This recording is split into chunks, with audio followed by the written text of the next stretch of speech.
వైభవంగా అనంత పద్మనాభ స్వామి శిఖర ప్రతిష్ఠ 5 కోట్లతో నిర్మించిన ఘాట్ రోడ్డు ప్రారంభించిన గంట. పద్మనాభం మండలంలోని అనంత పద్మనాభ స్వామి వారి ఆలయంలో శుక్రవారం శిఖర ప్రతిష్ఠ జరిగింది. భీమిలి ఎమ్మెల్యే గంటా శ్రీనివాసరావు ముఖ్య అతిథిగా పాల్గొన్నారు. గోవింద నామస్మరణల మధ్య వైదికులు స్వామివారి శిఖరాన్ని ప్రతిష్ఠించారు. 60 లక్షలతో విమాన గోపురం, అర్ధమండపం, ముఖమండపం నిర్మించారు. అలాగే అనంతుని ఉత్సవాల సందర్భంగా ఏర్పాటు చేసిన యాగంలో గంటా పాల్గొన్నారు. అనంతరం అనంత పద్మనాభ స్వామి వారిని దర్శించుకున్నారు. అలాగే ఈ ప్రాంతవాసుల దశాబ్దాల కళ అయిన అనంత పద్మనాభ స్వామి ఆలయ ఘాట్ రోడ్ను ప్రారంభించారు.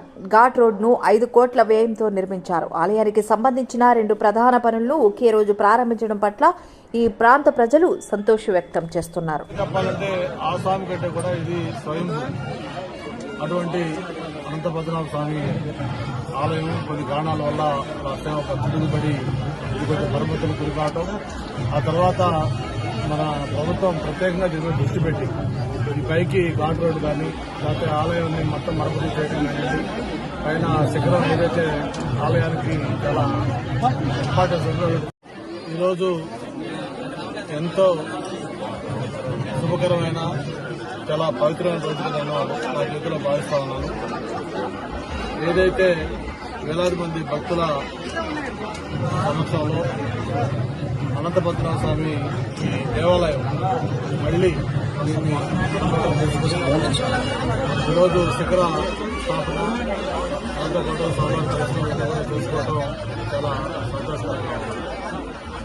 దేశంలోనే అనంత పద్మనాభ స్వామి ఆలయాల్లో ఒకటి మనకి కేరళలో తిరుపతిలో ఉన్న అనంత పద్మనాభ స్వామి చిత్రంలో ఎంత శక్తి ఉంది అనే దానికి మనకి ఈరోజు ఒక సజీవ తార్కాణంగా పైన శిఖరం ప్రతిష్ఠిస్తున్నప్పుడు ఏదైతే మనం దేవుడిగా భావించే పైన 3 సార్లు కరెక్ట్ గా ఆ శిఖరం చుట్టూ కూడా ప్రదక్షిణ చేయడమే ఈ శిఖరం, ఈ ఆలయం, ఈ క్షేత్రం దీనికన్నా పవర్ ఏంటో, దీనికన్నా ప్రాముఖ్యత ఏంటో తెలియజేసింది. ఎందుకంటే అలాగా గరుడు వచ్చి తిరగడం అంటే అది మన చేతిలో పని కాదు. ఖచ్చితంగా దేవుడి శక్తి ఉంది, అది ఆ మహిమ. మరి అటువంటి ఈ క్షేత్రంలో నేను స్థానిక ఎమ్మెల్యేగా ఈ క్షేత్రం అభివృద్ధిలో పాల్పంచుకోవడం కాకుండా ఒక అదృష్టంగా భావిస్తా ఉన్నాను.